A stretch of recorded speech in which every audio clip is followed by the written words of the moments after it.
All right. Well, welcome back, everyone. Ready for another deep dive. Definitely. Today we're tackling some pretty strong opinions about, well, they, them pronouns. Oh, okay. Yeah. And the source material we're looking at this time is this video. The title is The End of They, Them, Making America Sane Again, MP4. Wow. Yeah, pretty provocative, right? It sounds like it. And just a heads up, the speaker, they don't really hold back. Hmm. Like, they use some really strong language and they're super passionate about their opinions. But, our goal here isn't to tell you what's right. Right. We just want to kind of unpack these arguments, see what they're all about. And ultimately, it's up to you to decide what you think about all this. I think that's a great approach. Yeah. So right off the bat, the speaker says, the end of the they/them era is upon us. Wow. I don't know, right? And then they share this story about their brother using these pronouns. And they say it was like a turning point for them. Like it made them realize they had to speak out. Okay, so kind of starting with that personal experience, huh? Yeah, exactly. It's like they're using that personal story to try and, make this point, to connect with people who might feel the same way. Yeah, that can be pretty powerful. Right. And then it gets even more intense. They start talking about this woke ideology and they call it, get this, a mind virus or even collective schizophrenia. Whoa, strong words. Yeah. I mean, they basically think this whole ideology is completely detached from reality. Wow. They even compare it to a cult, saying it uses manipulation and cancel culture to silence anyone who disagrees. That's pretty serious. Right. And it definitely seems like they're trying to create a sense of fear.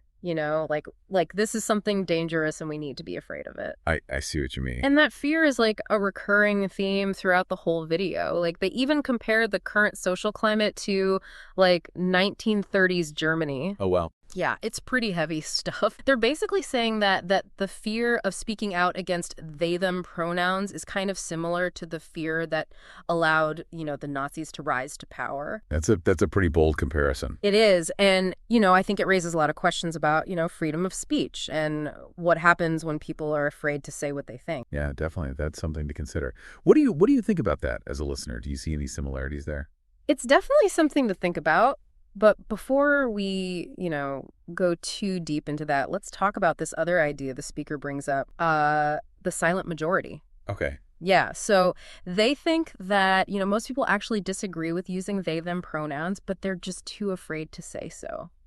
Interesting. Right. They think everyone's scared of being called intolerant or something. And so this idea of a silent majority that's being silenced, it's pretty powerful. Yeah, I can see how it would resonate with some people, feeling like their voices aren't being heard. Totally. And then the speaker, they start pointing fingers.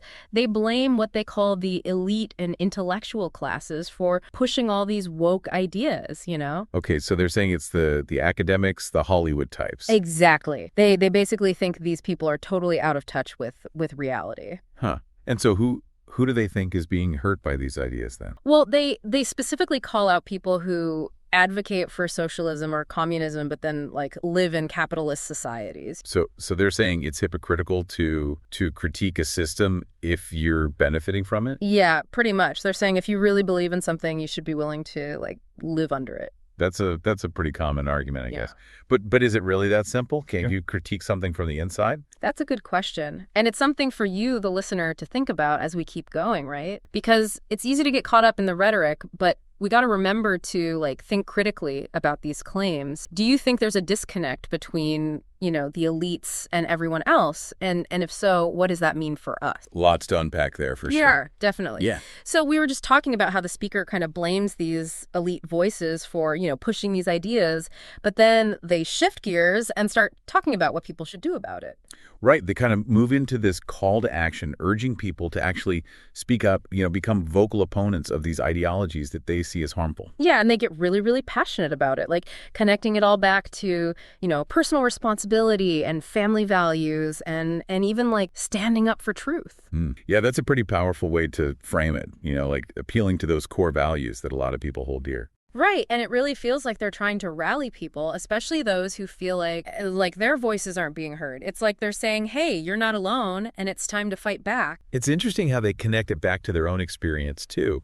They talk about how speaking out, even though they were afraid, actually made their life better, more fulfilling. Yeah, it's like they're saying, look, I did it, and you can too. Right, it becomes almost like a personal testimonial, which can be really persuasive. Totally. But it also makes me wonder, what are the real world implications of this call to action, especially with all that stuff about 1930s Germany and the dangers of, silencing dissenting voices? That's a good point. It does kind of make you think, could this kind of rhetoric actually lead to more division and intolerance, even if that's not the intention? It's a tricky balance. Yeah, it is. And it's something we all need to think about, as listeners. How do we have these conversations in a way that's both respectful and productive, especially when it comes to sensitive topics like this? It's a tough question. I think empathy is a big part of it, trying to really understand where the other person is coming from, even if you completely disagree with them. Yeah, like actually listening to what they have to say, not just waiting for your turn to talk. Right. And remembering that everyone has their own experiences and perspectives that shape their beliefs. It's about having that open mind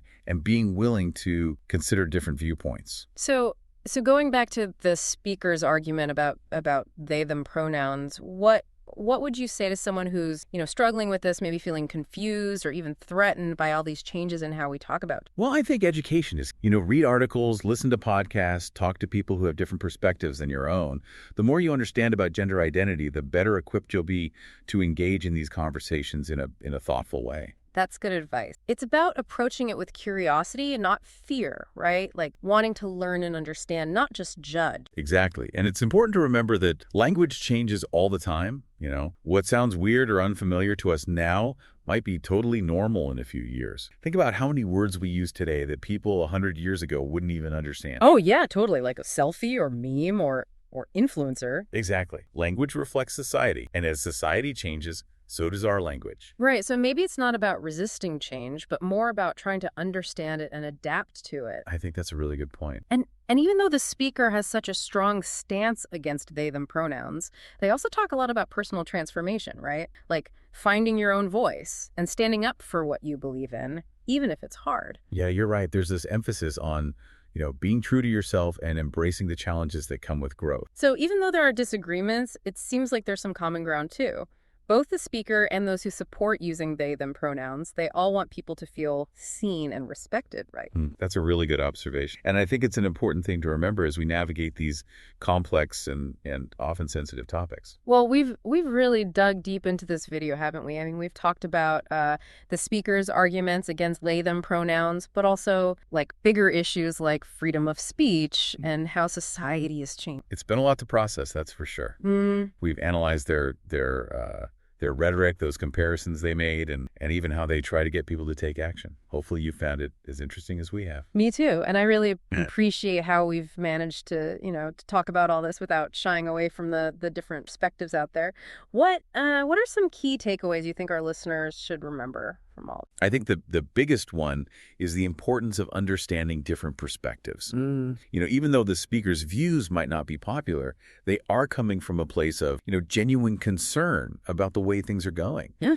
And by trying to understand where they're coming from, even if we don't agree, we can have a more productive conversation about gender identity and all these changes in language. That's so true. It's easy to just dismiss someone's opinion if you don't like it, especially if they're, being really emotional or using strong language. But if we take the time to listen and actually try to understand what's behind their words, maybe we can start to bridge those divides. Absolutely.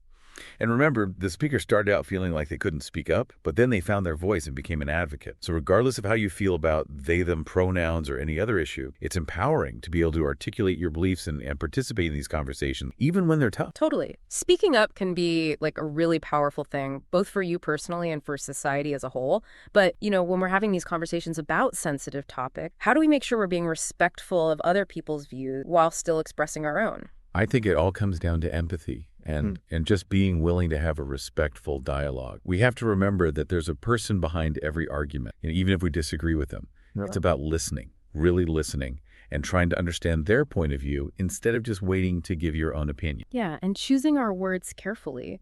Words can be hurtful, but they can also help us connect with each other. That's a great point. Well, this deep dive has definitely given us all a lot to think about. Any final thoughts for our listeners before we wrap things up? Yeah. I think we should all take the speaker's call to action to heart. Maybe not in the sense of agreeing with their position, but in the sense of finding our own voices and using them. In a world where there's so much information and so many different narratives, it's more important than ever to think critically, to question what we hear, and to engage in thoughtful conversation. You know, your voice matters, so use it, but use it wisely and with compassion. That's a perfect way to end this discussion. Thanks for joining us on this deep dive into the complexities of language, identity, and how our society has changed. Until next time, keep exploring, keep questioning, and keep those conversations going.